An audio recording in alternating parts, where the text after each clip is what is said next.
Civilization doesn't exist. Everything that humanity has built has been wiped off the face of the earth. How do you restart going from survival all the way to building the modern era? That's what we're going to cover in this show, Civilization. So in reality, if we were starting with nothing, we would all 100% die. However, for the sake of the show, we're starting with no clothes, no shoes, no tools. So we're starting out with nothing, and we need to meet our 5 basic survival needs: food, water, shelter, security, and fire. These are what you need to survive. The first priority is water. And the first step of that is finding water. Typically, to find water, it is best to work your way downhill. If you're in a relatively flat area like the Great Plains, look for trees. Trees require water. If you see a big stand of trees, there's probably a source of water nearby. However, once you find water, now there's the issue of making sure that the water doesn't make you sick. The truth is, if the water looks fairly clean and is moving, the likelihood of you getting sick from it is pretty minimal. However, in an actual survival situation, that is not a gamble that you want to take lightly. But if you are going to die of dehydration because you have no way of filtering or cleaning your water, you probably should take a drink. Now, there's lots of ways to purify water, but the best, safest, most reliable way is when you have fire, you can heat it to kill any and all bacteria that might make you sick. However, currently we don't have any tools to remotely be able to boil water, and we are working on building civilization. And the definition of civilization that I'm going to use in this particular moment is infrastructure. You need to build things that make life easier. And so the simplest and easiest way for us to get reliable, consistent, clean drinking water that we don't necessarily have to boil is a well. Now, in modern times, when you think of a well, it's typically a deep shaft that goes deep down into the ground until it hits an aquifer, which is an underground water source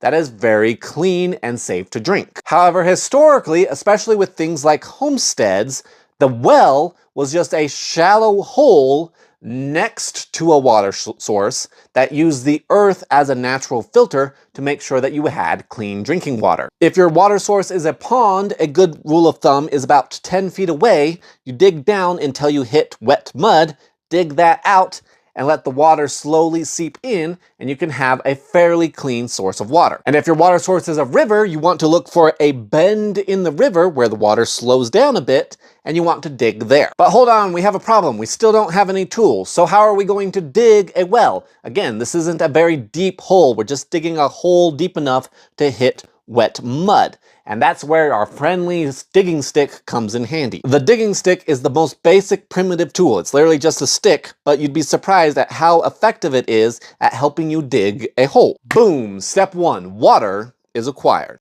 And shirt change because my microphone broke and I have to re-record. In fact, if the audio nerds could tell me why the replacements for this cord don't work, I would appreciate it. It's a Type-C to audio and none of the replacements seem to work. But anyway, let's talk about step 2 of survival.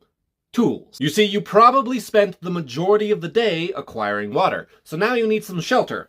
But it's really hard to build shelter with your bare hands. That's why a lot of times a nice easy shelter to find was a cave. And it doesn't have to be a full-on cave. A simple outcropping of rocks that will protect you from the rain is pretty useful. But to build things, we need some tools, and making stone tools is a pretty simple, difficult, but simple process. Oversimplified, you need to find 2 rocks. One that is very brittle and breaks off with jagged edges, and another rock that is very hard that will break that brittle rock. So let's say you find a couple of rocks, break them down into some blades. Well, now you need to be able to attach those blades to some sticks. That's where the most important invention of all humankind comes into play: rope. The process of making rope is also pretty simple. You need to find a plant with long fibers. You need to break those fibers apart and then braid them back together. People have made rope out of roots, grass stems, leaves, and even tree bark. Check out my book, Useful Trees. The audiobook is coming soon. So now we have rope, and we can use that rope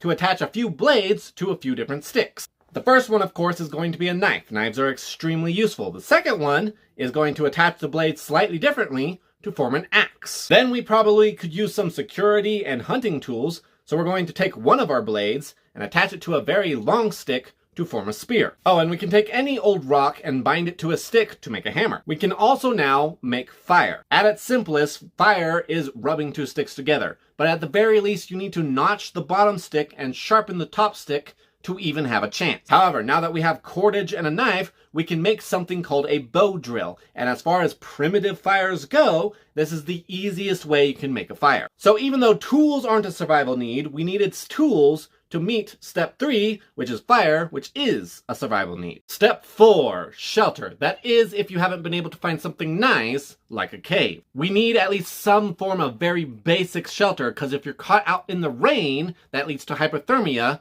and death. So the most primitive basic structure, there's a million different ways of doing it, is always a nice pile of sticks with some leaves on top. This can be a lean-to, a teepee, a wickiup, it doesn't matter. You need some sticks and some leaves to keep the rain off. And this might precede making tools, but we need a very basic shelter so that way we have a place to sleep while we work on other things like gathering food. Now you're probably getting pretty hungry. You might know the local plants and be able to subsist for a short time off of those, but we need some meat and fats because we're burning a lot of calories. So enters the picture, hunting and trapping. With our knife and rope, we can make several different traps, including a deadfall or a snare. And we have a nice spear, which is very pokey. You see, one of the main historic ways that humans hunted things was by walking them to death. Unlike the animal kingdom, humans have incredible amounts of stamina. So, we'd see a deer, it'd sprint off, we'd jog after it. It's now out of breath, we catch up to it, it sprints off again.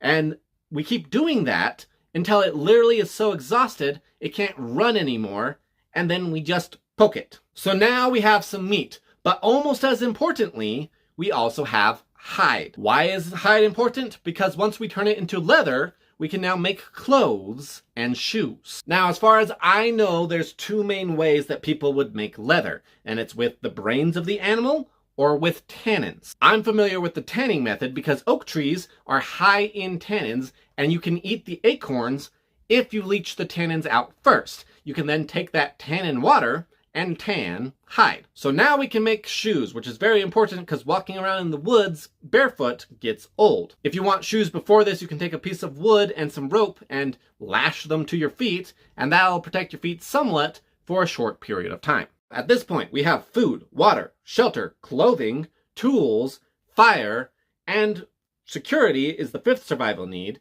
but that's taken care of with shelter and our spear. So now my question is, what should episode 2 be?